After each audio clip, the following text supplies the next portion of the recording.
Welcome to another Bought In for the Win video. Thanks for checking out my videos and hopefully you're investing in a better you. If you're watching this on the YouTube channel, please make sure to click the subscribe button so you don't miss any new content. Also, go ahead and click the like and share buttons. The more people that seek to improve their lives, the better the whole world will be. So do your part and hit the share button. If you like what you're hearing and want to know more, please visit our website at boughinforthewin.com via the link below. Thanks for your support, but more importantly, thanks for buying into a better you. I hope you enjoy the video. Good day, Bought In friends, and welcome to part 2 of the plate exercise. If you haven't watched part 1 of the plate exercise, please just go ahead and hit the stop button on this video right now. Go back and watch the part 1 so that you understand how the exercise works and you can get the most out of this. For those of you that have already participated and you're waiting to see where I'm going with this, I hope you enjoy taking a moment to analyze your life and sort of look at your responsibilities and take a physical representation look at how you're filling up your plate of life and realize that are you filling it up to the absolute fullest? Do you have too many things going on? Have you run out of room in your plate and maybe you need to cut a few things out here and there, or in the other case, you may have realized that, wow, man, I have a lot of room left in my life, and these are my responsibilities, but they don't ultimately take up all of my time, and I could probably do, enrich myself and do a few more things to fulfill my plate a little bit better and fill it in. Whichever way the exercise drove you, the point is to be able to analyze your life and look at your responsibilities and how you're filling up your life and what you're really doing with your time, and see, how can you get the most out of doing that? And am I filling it up with a bunch of things that are really making me live a fulfilled life, or do I have a bunch of things going on that I could probably cut out, and then once I cut those things out, now I realize that, man, I really got a lot of free time left.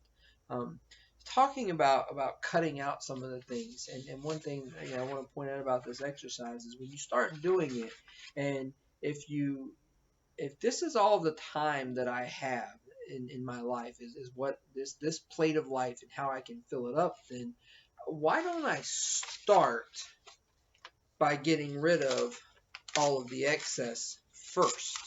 All the things that I know I don't want in my life, all the things that I know that I'm not going to have room for when I'm taking care of my responsibilities and the things that make me who I am and the things that I want to make up my life. Why don't I start by getting rid of all of this excess first? So we start trimming things out of our life. Now that part that I just took off right there, it could be anything in your life that's not really enriching you and helping you be successful and meet those responsibilities and take care of the really important parts that you want to fill up your life. And again, it could be anything. I'm not going to give too many different examples because it's different for each person what it could be. I know me personally, there's a lot of things that I've had to look at, and at one point in time, something could go from being something that you consider a responsibility to now that's something that I need to cut out of my life. It's no longer part of who I am and who I want to be. That's part of change and growth over time. But what I do know is if I start, anytime I do this exercise, because you can do this as many times as you need to in your life, but anytime I do this exercise, if I immediately start by trimming off all of that excess, and now what I'm doing is the fine-tuning of the pieces, I know that I'm going to end up with a piece big enough for just my responsibilities that I now know will fit inside the space that is my life. So first thing is get rid of all the excess. Now, once you do that, you rip up the piece that, the circle shape that you're left with, and then you start writing down all of your responsibilities. I've done this exercise enough times, and I've seen enough results of these that inevitably you'll end up with something that looks sort of along these lines, where you have a variety of different sized responsibilities that you've laid out onto your plate, and some are bigger than others, and depending on how you chose to take it. I purposefully made all of mine a little bit uniform to kind of give some balanced perspective to my life, and I really do try and do that as well, and sort of keep them all in proportional perspective. But maybe that's not what works for you. Some people may have one or more of these might be a bigger chunk of their life on purpose. That's okay. Whatever works for you, it's your life. But just want to point out a couple things that I put on here, and certainly there are other responsibilities that I probably left off of this for the purposes of this video and demonstration. I wanted to give a good variety of examples. My actual full plate would probably have a few more things on here, and certainly not as much free space.